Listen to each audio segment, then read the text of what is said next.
రామ్ రామ్ బై లోగ్ welcome back to Hyderabadi folks. ఈ రోజు వచ్చేసి అయితే మన దుల్పేటలో ఉన్న ఆకాష్పురి హనుమాన్ మందిర్ కి అయితే వచ్చేసినాం.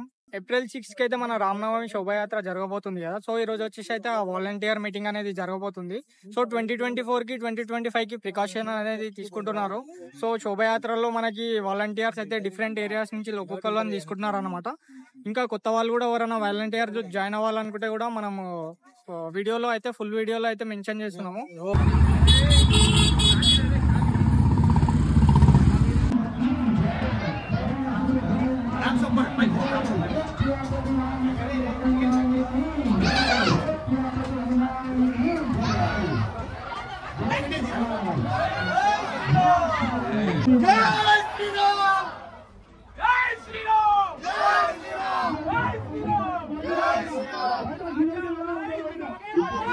అన్న పని చేసిన వాళ్ళతోనే కదన్నా లాస్ట్ లో మళ్ళీ మీరు ఒక గ్రూప్ ఫోటో దిగుతారు రాజాభయ్య అంతా లాస్ట్ అయినాక నెక్స్ట్ డే ఒక రోజు అందరం కలిసి ఒక ఫోటో దిగుతారు కదన్నా పక్కా మళ్ళీ మీరు ఈసారి టైం ఇచ్చేటోళ్ళు ఎవరున్నారు చేతులు లేవటండి అన్న వద్దు ముంగట ఆంజనేయ స్వామి ఉన్నాడు మళ్ళీ తర్వాత మేము రాలేరు అని అంటే కాదు 5th రోజు ఎన్ని గంటలకు కలుస్తాం మనం అందరం చెప్పు అప్పుడే సగం పని అయిపోతుంది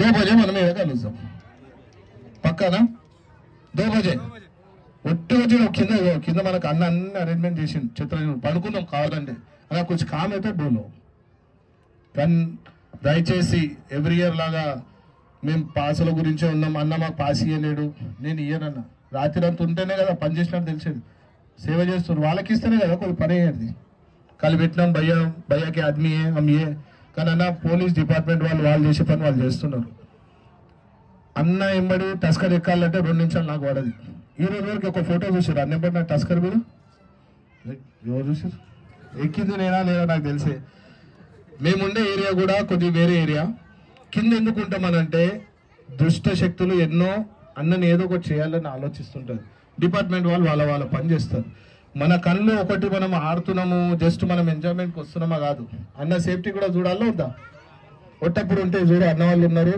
మా బలరాం అన్న ఇంకా అందరూ వాళ్ళు చూసుకుంటారు కానీ ఇంత పబ్లిక్లా మన కన్ను నజర్ ఎక్కడి వరకు పోతుందో ఆడ వరకు ఎవరైనా దుష్మన్ వచ్చిందా దీని లోపల ఉన్నాడా మనం పోయి కొట్టుడు కాదు చక్కగా కొట్టాలి పక్కకున్న డిపార్ట్మెంట్ మనిషికి ఈ వాలంటీర్ కార్డు అప్పుడు కూడా పనిచేస్తుంది అన్న నాకు ఎందుకో డౌట్ వస్తుంది ఈ ఏరియాలో ఈయన ఉన్నాడో రౌడీస్టరో ఇదో ఎందుకో డౌట్ ఉందని అంటే వాళ్ళు ఎక్కువ మీకు సపోర్ట్ చేస్తారు అంతేగాని దాన్ని బట్టి యువన్ వటాన్ని కొట్టి మేము వాలంటీర్ అని చెప్పి ధమ్కిలియనికే కాదు మన దృష్టి దుష్మన్ మీద కూడా ఉండాలి ఎక్కడ ఏంటి ఏం కథ మీద ఉంటాడు రాజు యాదవ్ ఉంటాడు ఇంకా వేరే వాళ్ళు మీదికి కూడా కవర్ చేస్తారు మా పని ఏముందని ఆ రోజు మేము శ్రీరామ్ అయ్యేదేమో కానీ అన్న సేఫ్టీ గురించి కూడా మనం ఆలోచించాలి చేసామా వద్దా మా స్టేజ్ మీదకి రాలే దిగినప్పుడు ఎవరన్నా చిన్న ఏదైనా ఇన్సిడెంట్ అయితే అన్న అదే బాధపడతాడు కొన్ని అలా పోలేకపోతున్న స్టేజ్ మీదకి వాళ్ళు తప్పుగా అనుకుంటా అన్న ఎవరేమో అనుకోకపోవచ్చు ఏంటన్నా ఎమర్జెన్సీ ఉంటే ఆడ దిగు అంతేగాని ఏడబడతా దిగితే మాకు కూడా టెన్షన్ ఉంటుంది కింద డీజే నడిచేటప్పుడు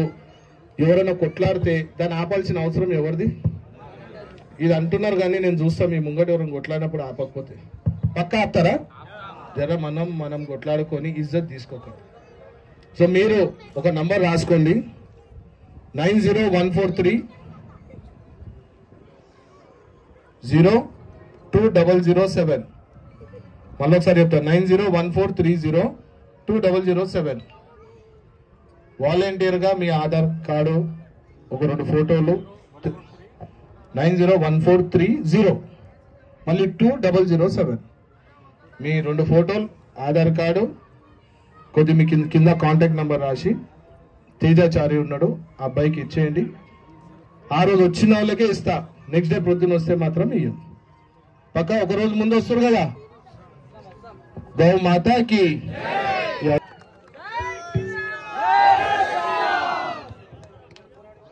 శ్రీమతి జై శ్రీరామ్ హిందీయా తెలుగువా మిక్సా అచ్చా ఓకే తెలుగు కావాలని ఎంతమంది ఉన్నారు ఓకే ఓకే రైట్ హిందీ కావాలని ఎంతమంది ఉన్నారు అబ్బో రెండు లాంగ్వేజ్ లో మనం మాట్లాడదాం. ఓకే, ఫస్ట్ హిందీలో స్టార్ట్ చేద్దాం. हर वर्ष की बात है, इस वर्ष भी श्री रामनवमी शोभा यात्रा इस वर्ष 6 अप्रैल के दिन आ रही है मेरे मित्रों। 6 अप्रैल यानी संडे।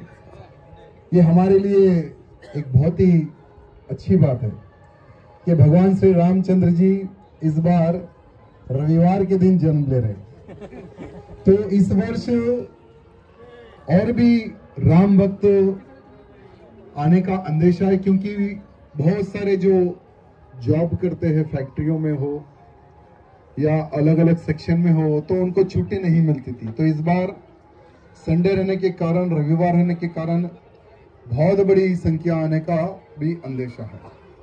और जैसे अभी पवन जी ने आपको पहले ही बता दिया होगा, जैसे पिछले रामनवमी शोभा यात्रा में हम वॉलंटियर थे, हम लोग कार्यकर्ता के रूप में, हम लोग एक राम भक्त, एक सेवक के रूप में हम काम कर रहे थे। कितने लोग थे पिछले वर्ष? यानी हर वर्ष नए कार्यकर्ता ऐड होते जा रहे। तो चलो, जितने भी जो नए कार्यकर्ता ऐड हुए हैं उन सभी कार्यकर्ताओं को बस एक सूचना है, 5 तारीख के दिन जैसे पवन जी 2 बजे बोले, लेकिन हम लोग 12 बजे मिलने का प्रयत्न करेंगे। 12 बजे आप आएंगे तो साथ में भोजन भी हम लोग करेंगे और पूरी व्यवस्था करेंगे। जैसे 4 से 5 6 व्हीकल रहती है, मूर्तियां रहती है, प्रतिमाएं भगवान रामचंद्र जी की और दूसरी उन सभी को हम लोग ठहर कर सजाने का काम करेंगे। और रात का भी भोजन साथ में ही होगा। लेकिन सभी कार्यकर्ता 12 बजे ही आने का प्रयत्न करें, यही सभी कार्यकर्ताओं से मेरा निवेदन है। और हर बार मैं एक ही बात कहता हूं, आज हम हैं कल नहीं रहेंगे, लेकिन ये शोभा यात्रा ऐसे ही चलती रहनी चाहिए। लेकिन वो कब चलेगी? जैसे आज हम कोई मंच नहीं बनाते और ना ही हम लोग चेयर डालते। क्यों? क्योंकि हम सब एक हैं। इसलिए कल हम रहो या ना रहो, या शोभा यात्रा प्रारंभ रहनी चाहिए। क्यों? क्योंकि आज भाग्यनगर की श्री रामनवमी शोभा यात्रा देखकर हर राज्य में बड़े ही धूमधाम से शोभा यात्रा प्रारंभ हुई है। मुझे बिहार से, बंगाल से, आज तो नेपाल से मुझे कॉल आया कि भाई हम आपकी जैसी शोभा यात्रा हम लोग यहाँ पे प्रारंभ करें। नेपाल में और बंगाल में प्रारंभ हो गया है, बिहार में, महाराष्ट्र में, लगभग बहुत सारे क्षेत्रों में, कर्नाटक में, राजस्थान में, बहुत सारे क्षेत्रों में, हर राज्य में शोभा यात्रा प्रारंभ हो चुकी है। तो ये जो श्रेय जाता है ना, ये सब आप लोगों पर जाता है। क्योंकि हर बार मैं क्या कहता हूँ, यहाँ जो शोभा यात्रा जो निकलती है केवल एक व्यक्ति नहीं, हम सब लोगों की शोभा यात्रा है। इसलिए मैं हर बार सभी कार्यकर्ताओं को भी कहता हूँ, सभी को हम इन्वाइट भी जो करते हैं ना, हम सबकी को ये जो शोभा यात्रा निकलती है हमारे राम भक्तों द्वारा निकलती है और ये हमारे पूरे कार्यकर्ता ही शोभा यात्रा निकालते हैं। इसलिए एक व्यक्ति देखो कभी भी कुछ भी हो सकता है। तो यहाँ शोभा यात्रा हमारे मंच पे जितने भी अधिकारीगण हैं उनको भी मैं आज बताना चाहूंगा, रहो ना रहो कोई नहीं, लेकिन ये शोभा यात्रा रहनी चाहिए। ये शोभा यात्रा ऐसे ही कंटिन्यू रहनी चाहिए, ये मैं हमारे अधिकारीगणों से प्रार्थना करना चाहूंगा। साथ ही साथ जैसे इस शोभा यात्रा को, जैसे पिछली शोभा यात्रा निकालने में भी परमिशन लास्ट मोमेंट में कैंसिल कर दिया गया था कि भाई इस वर्ष यानी 2024 की जो शोभा यात्रा है रामनवमी की, आप नहीं निकाल सकते। लास्ट मोमेंट में परमिशन कैंसिल किया गया था। तो बड़े ही संघर्ष से, लेकिन आप सब लोगों के सहयोग से पिछले वर्ष शोभा यात्रा बड़ी ही धूमधाम से निकली है। हमने इस बार यहां डिसाइड किया है कि हम लोग परमिशन ही नहीं पूछेंगे। इस बार हम परमिशन नहीं पूछेंगे और ना ही कुछ बोलेंगे। हम पिछले वर्ष जितनी ही धूमधाम से शोभा यात्रा निकाले थे, इस वर्ष भी वैसे ही हम लोग धूमधाम से शोभा यात्रा निकालेंगे। एक कुछ दिन पहले पुलिस के हमारे बड़े अधिकारीगण मेरे पास आए। वहां पुलिस अधिकारीगण कहने लगे कि अभी डीजे पर प्रतिबंध लगा दिया गया है, कांग्रेस की सरकार आई है और पुलिस के सभी अधिकारीगणों ने मिलकर डीजे पर प्रतिबंध लगा दिया गया। तो थोड़ा आप भी अगर डीजे नहीं लगाएंगे तो ठीक रहेगा। तो हम उनके अधिकारियों को कहे, हम बोले कि डीजे पर प्रतिबंध किस कानून के तहत आप लोग लगा रहे हैं। तो उन्होंने कहा कि सुप्रीम कोर्ट का कानून है। तो हमने कहा कि ठीक है, चलो सुप्रीम कोर्ट के कानून को हम भी मानते हैं, हम भी आदर करते हैं, लेकिन जो कानून है साउंड पोल्यूशन का, सिर्फ रामनवमी के एक दिन में ही क्या वो प्रॉब्लम आपको आता है? क्या नवरात्रि के यहाँ जो 9 दिन होते हैं, क्या उसी दिन आपको प्रॉब्लम आता है क्या? यानी साल के जो 12 महीने, जो 5 टाइम जो हम लोगों की खोपड़ी जो खराब होती है, तो उससे सुप्रीम कोर्ट के कानून का उल्लंघन क्या नहीं होता है क्या? हमने क्वेश्चन पूछा तो जवाब नहीं आया। उन्होंने कहा कि आप एक बार हमारी विनती सुनिए, आप थोड़ा साउंड के ऊपर ध्यान दीजिए। तो हमने कहा कि साउंड रहेगा, हर वर्ष जैसा है वैसा साउंड रहेगा, लेकिन चलो पुलिस का भी मान सम्मान हमें करना है, तो इस बार हम लोग मिक्सर नहीं लगाएंगे, इस बार हम सीडी प्लेयर पे बजाएंगे, लेकिन हमारे जो गाने रहेंगे उसी टाइप से हमारे गाने बजेंगे और सीडी प्लेयर पे हम लोग इस बार गाने बजेंगे। तो पुलिस के अधिकारियों को हमने बात कही तो वो लोग हैप्पी से चले गए बेचारे। अब क्या कर सकते हैं, उनके ऊपर भी प्रेशर है, लेकिन इस बार हमें किसी को नाराज करना नहीं, ना पुलिस को हम नाराज करेंगे और ना ही किसी राम भक्त को हम नाराज करेंगे। बड़ी धूमधाम से इस वर्ष भी शोभा यात्रा निकलेगी, किसी प्रकार की कोई कमी नहीं रहेगी इस शोभा यात्रा में। साथ ही साथ जैसे हमारे लड्डू जी बेगम बाजार का एक इशू बता रहे थे, बेगम बाजार के अलावा दूसरे भी बहुत सारे मंचों को डालने के लिए हमारे पुलिस के अधिकारीगण सताते हैं। वो लोग कहते हैं कि पब्लिक इतनी आ जा रही है, यह मंच के कारण कुछ एक्सीडेंट हो सकता है, कुछ हादसा हो सकता है, इसलिए थोड़ा पीछे मंच डालने के लिए कहिए। पिछले वर्ष भी प्रॉब्लम आया था। तो हमारे पुलिस के अधिकारियों से मेरा निवेदन है कि हमारे कार्यकर्ताओं को पता है कि कहाँ ठहरना है, कहाँ नहीं ठहरना है, तो कृपया करके आप मंचों की सपोर्ट में आप खड़े रहिए, लेकिन हमें किसी को मंच ना डालने दे और मंच को आगे पीछे करने के लिए इस तरह से अगर पुलिस इस बार ना सताएगी तो अच्छा रहेगा। हमारे जो इंटेलिजेंट के जो अधिकारी यहाँ पर बैठे हुए हैं उनसे निवेदन है कि आप वो मैसेज पास कीजिए। साथ ही साथ जैसे बहुत सारे हमारे राम भक्त इस शोभा यात्रा में आते हैं, तो 3 ऐसी जगह हैं जहां पर हमारे राम भक्तों को ढकला जाता है, जैसे पुराना पुल और बेगम बाजार छतरी और गौलीगुड़ा, वो राउंड एक सर्किल है, वहां पर हमारे कार्यकर्ताओं को ढकला जाता है। तो हमारे पुलिस के अधिकारियों से निवेदन है कि हमारे कार्यकर्ताओं को ढकलने की आवश्यकता नहीं है, हमारे कार्यकर्ताओं को पता है कहाँ पे रुकना है, कहाँ पे आगे बढ़ना है। और जैसे पुलिस के अधिकारियों ने कहा कि जल्द से जल्द शोभा यात्रा को आप आगे निकालना है, तो हम तो तैयार है। हम तो हर वर्ष 11 बजे ही पूरा प्रोग्राम हम लोग रेडी करके रखते हैं, लेकिन बीच में कुछ लोग गाड़ी लगाकर खड़े हो जाते हैं। वो शोभा यात्रा निकलने के बाद में हमारी शोभा यात्रा को पुलिस वाले ही लेट कर देते हैं। तो इस बार हमने कहा कि अगर हमारा रास्ता अगर क्लियर रहेगा तो हम लोग सबसे पहले ही शोभा यात्रा को निकाल देंगे, ऐसा पुलिस के अधिकारियों को भी कहा गया है। लेकिन सबसे अच्छी बात यहाँ है कि आज भगवान श्री रामचंद्र जी के आशीर्वाद से 2010 में यहाँ शोभा यात्रा प्रारंभ हुई थी और लगातार निरंतर शोभा यात्रा बढ़ते जा रही है। यानी भगवान श्री रामचंद्र जी के प्रति भक्ति भावना किस प्रकार से बढ़ रही है, यहाँ आप सब लोग देख रहे हैं। और यही शोभा यात्रा में इस वर्ष जैसे भगवान श्री रामचंद्र जी ने एक अहंकारी रावण का वध करने का एक संकल्प लिया था, वैसे ही इस शोभा यात्रा में जितने भी जो राम भक्त रहेंगे, हम सबको मिलकर एक संकल्प लेना है। पहला संकल्प होगा कि संभाजी नगर में जैसे छत्रपति शिवाजी महाराज तो ऐसे एक शूरवीर थे, अगर शिवाजी ना होते तो आज भारत में कोई हिंदू ना होता। तो ऐसे हमारे छत्रपति शिवाजी महाराज के पुत्र संभाजी महाराज जी को 39 डेज तड़पा कर उनकी निर्मम किस प्रकार से हत्या की गई है, आज पूरा भारत का हिंदू देख चुका है, समझ चुका है छावा मूवी के माध्यम से। और आज हम यही शोभा यात्रा में एक संकल्प लेंगे कि हर वो राम भक्त को, जैसे मैं महाराष्ट्र में भी कह के आया हूं कि हमारे मुख्यमंत्री जी को हमने बोला है, क्योंकि मुख्यमंत्री जी और एकनाथ शिंदे जी डिप्टी मुख्यमंत्री जी इन्होंने कहा कि हम औरंगजेब की कब्र को तोड़ेंगे, तो हमने उनको कहा कि सिर्फ तारीख और जगह बता देना, कितने लाख हमने कहा कि सिर्फ तारीख और जगह बता देना, कितने लाख कार्यकर्ता चाहिए, फौड़ा लेकर हम पहुंच जाएंगे। जैसा हमने कहा, तो एक पार्टी का एक एमएलसी, एक कोई नालायक एक एमएलसी है, उसने कहा कि हमारे महाराष्ट्र के नौजवानों को भड़काने का प्रयत्न ना कर राजा सिंह, अगर खबर उखाड़नी है तो तेरे बेटे को लेकर आ जा फौड़ा लेकर। तो नालायक को पता नहीं है कि अब हमारा बेटा छोटा नहीं, बहुत बड़ा हो गया है। वो औरंगजेब की भी खबर भी खोदेगा, अगर समय पड़े तो तुम्हारी भी खबर खोद देगा। तो अभी एक माहौल बन चुका है।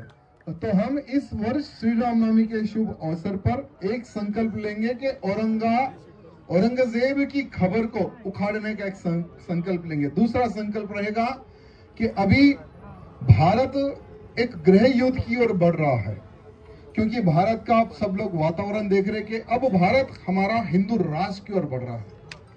जब भारत हमारा हिंदू राष्ट्र की ओर बढ़ेगा ना, तो हिंदू राष्ट्र नहीं बनना है। ऐसे बहुत सारे जो औरंगजेब की जो नाजायज औलादे हमारे भारत में जो छुपी हुई है ना, तो हमारे पुराने शहर में भी बहुत सारी औरंगजेब की नाजायज औलादे हैं, जिसमें एक बड़ा ओवैसी छोटा ओवैसी भी आता है।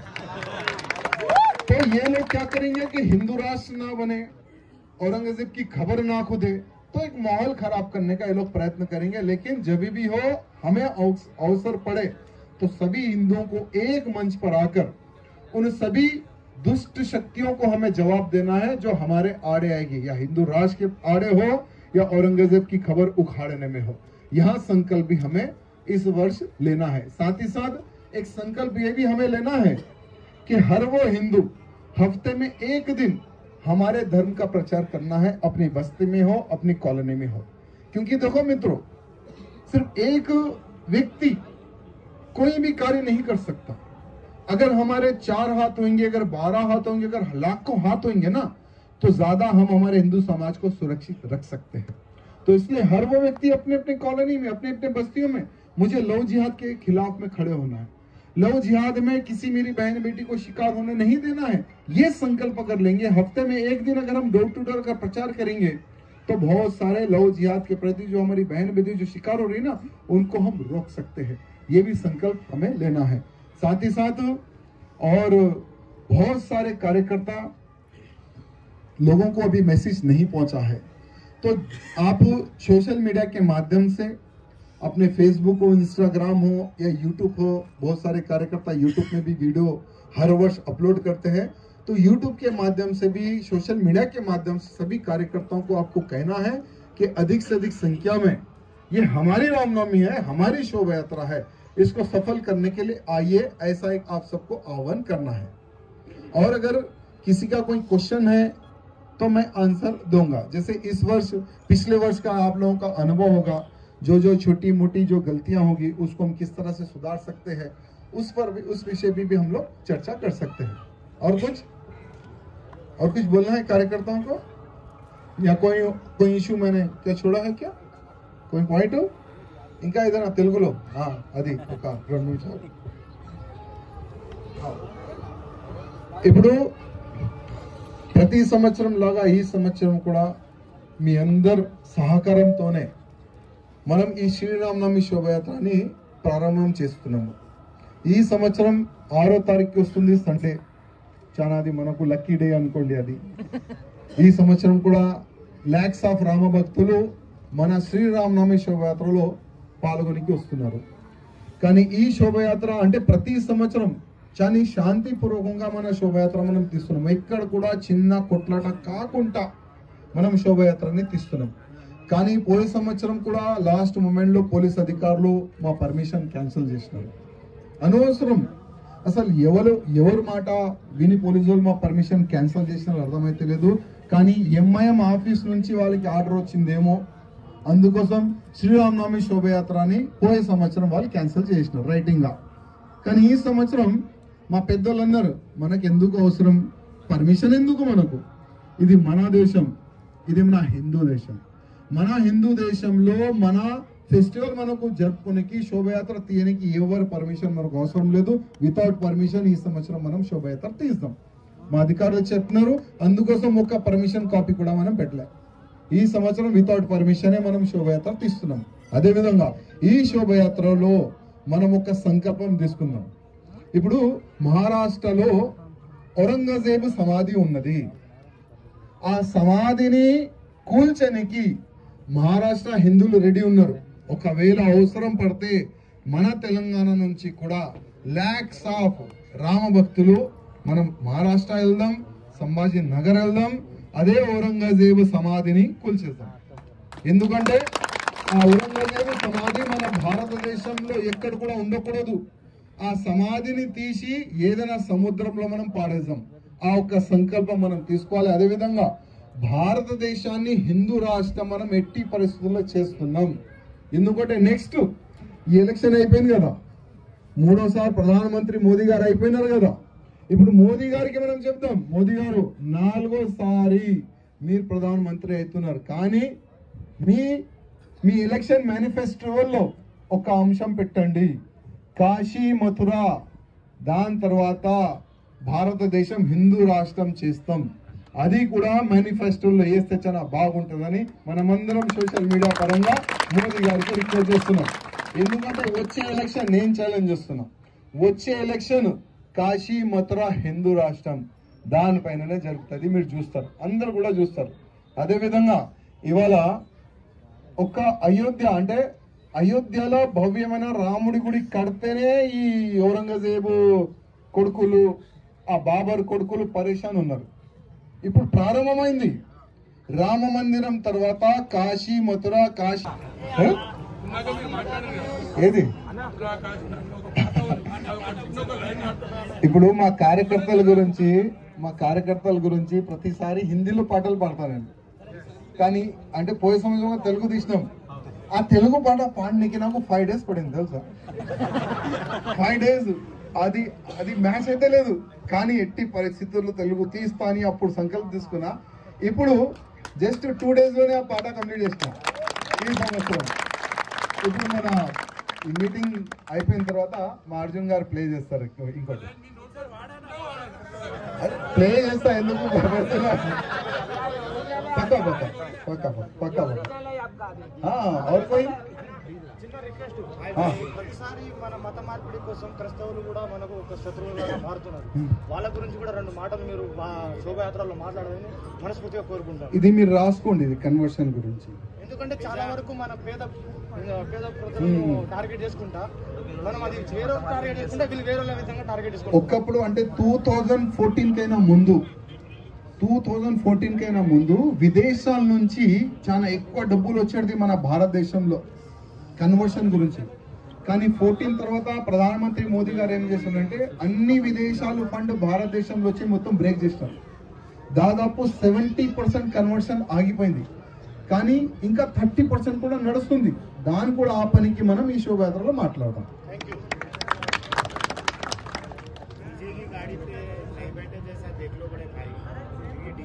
नवीन तुम क्या नवीन पीछे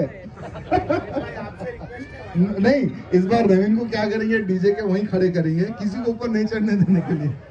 ఎందుకంటే ఆ మొత్తం చాలా హెవీ కరెంట్ ఉంటుంది దానిపైన. మొత్తం ఒక్క కార్యకర్తకి ఏదైనా అయితే అది బాధ అందరికి అవుతుంది. ఇప్పుడు అన్న ఒక పాయింట్ చెప్పిండు, పోలీసు వాళ్ళు దారి చూస్తున్నారు మన శోభయాత్రని ఎట్లా ఆపుదాం. ప్రతిసారి వాళ్ళు చాలా ట్రై చేస్తారు, కార్యకర్తల్ని దొబ్బుతారు, కార్యకర్తల్ని కొట్టడానికి పోతారు. కానీ అదృష్టం ఏంటంటే మా కార్యకర్తలు కూడా అర్థమైపోయింది వీళ్ళు కావాలని చేస్తున్నారు. అందుకోసం కార్యకర్తలు రియాక్ట్ కాదు, కార్యకర్తలు కూడా అర్థం చేసుకొని కార్యకర్తలు దానికి సంలాంచుకుంటారు. ఇంకోటి ఇప్పుడు డీజే ఇంకా నాకు కొద్ది కార్యకర్తలు మెయిన్ కార్యకర్తలు కావాలి. మీరు పవన్ గారు ఒక మంచి టీం మీరు తయారు చేసుకుంటే బాగుంది. ఎందుకంటే వేరే ప్లేసెస్ నుంచి కొంతమంది వస్తారు, దాంట్లో కొంతమంది జిల్లా పురుగులు వస్తారు, అదే అంటారు కదా. వాళ్ళకి కావాలని ఏదో ఒక డిస్టర్బ్ చేయడానికి ప్రయత్నం చేస్తారు. వాళ్ళకి ఆ పనికి మనకు ఒక టీం కావాలి. సోషల్ మీడియా లేజర్ లైట్స్ వల్ల లాస్ట్ టైం లేజర్ లైట్స్ అయితే మొబైల్స్ ఓహో ఎవరైనా అంటే ఏం చేస్తే బాగుంటుంది వల్ల అరే ఇది పెద్ద ఇష్యూ, ఇది ఆల్రెడీ ఇవాళనే పోయి మొత్తం సెటప్ చేసి వచ్చిన పూనాకి.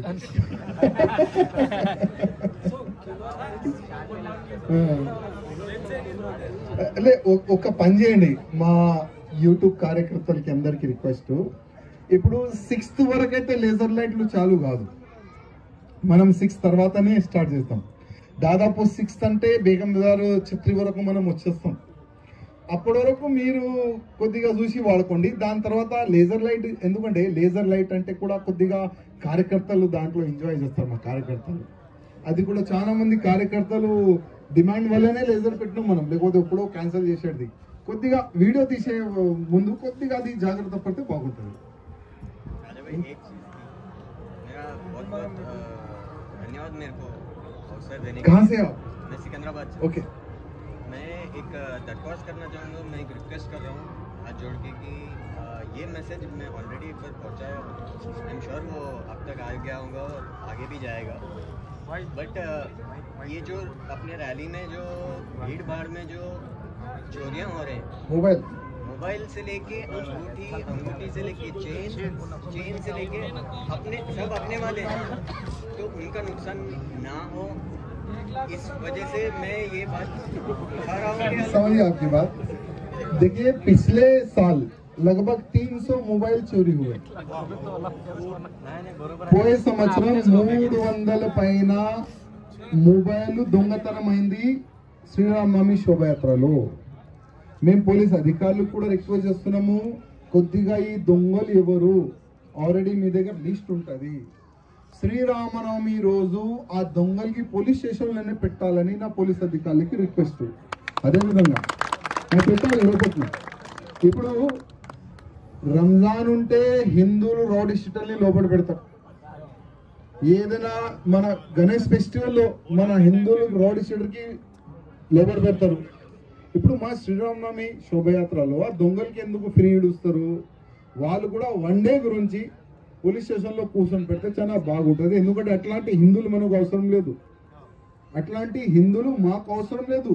మన హిందూ ఫెస్టివల్లో శ్రీరామనవమి శోభయాత్రలో అరే మంచిగా ఆ శోభయాత్రలో పాల్గొనండి, కానీ దొంగతనం చేయడానికి వస్తున్నారు. అట్లాంటి వ్యక్తులు అవసరమా? మనకు అవసరం లేదు. అందుకోసం పోలీస్ అధికారులకి మనం ఈ సబ్జెక్ట్ రిక్వెస్ట్ చేస్తున్నాం. ఇంకోటి, ఇప్పుడు మహారాష్ట్ర నుంచి, కర్ణాటక నుంచి, రాజస్థాన్ నుంచి, వేరే వేరే స్టేట్ నుంచి కూడా ఇప్పుడు ఈ వాలంటీర్ మీటింగ్కి ప్రత్యేకంగా వాళ్ళు వచ్చినందుకు నేను హృదయపూర్వకంగా వాళ్ళకి ధన్యవాదాలు.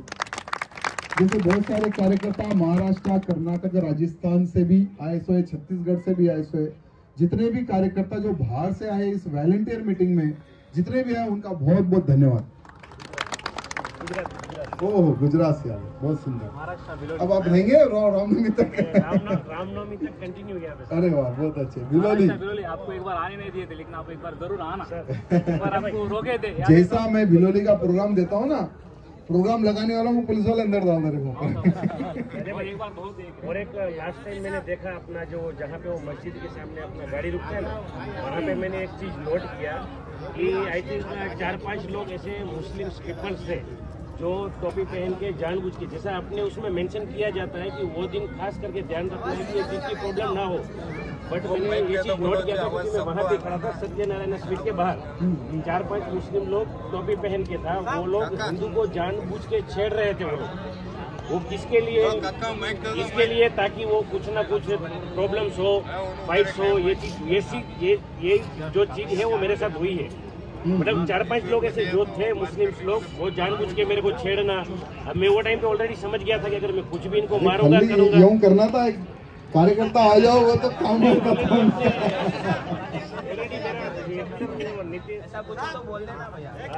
किसको बोलेंगे बेचारे, वो है गुजरात. नहीं, एक्चुअली मैं प्रॉपर गुजरात से हूँ, बट 15 ईयर से हाईटेक सिटी में रहता हूँ अपने यहाँ पे.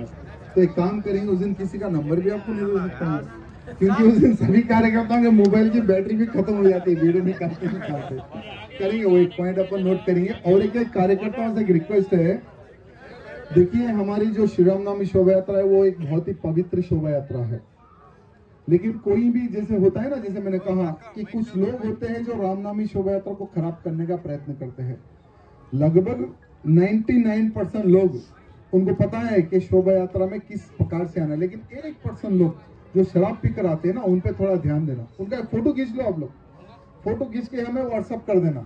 नेक्स्ट ईयर उनको नहीं आए जैसा हम लोग कंट्रोल करेंगे, क्योंकि हमारी शोभा यात्रा ये पवित्र शोभा यात्रा है, तो हमारी पवित्र शोभा यात्रा को भी डैमेज करने का कुछ लोग षड्यंत्र कर सकते हैं। बोलो बोलो। बोलिए बोलिए। आवाज सबको आता है।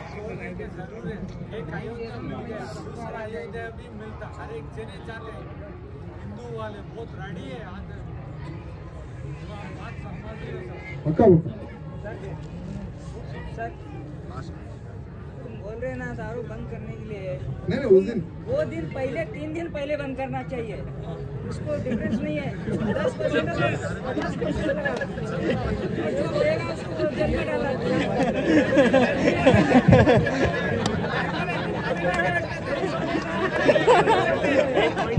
ये पॉइंट है। 4 दिन पहले बंद रहना। तो चलो हम लोग नीचे आरती करेंगे। आरती करने के बाद मैं सभी कार्यकर्ता भोजन करके ही यहाँ से आगे बढ़ूंगा। बोलो भारत माता की, भारत माता की। ఈ వీడియో అయితే మొత్తం చూసేసారు కదా।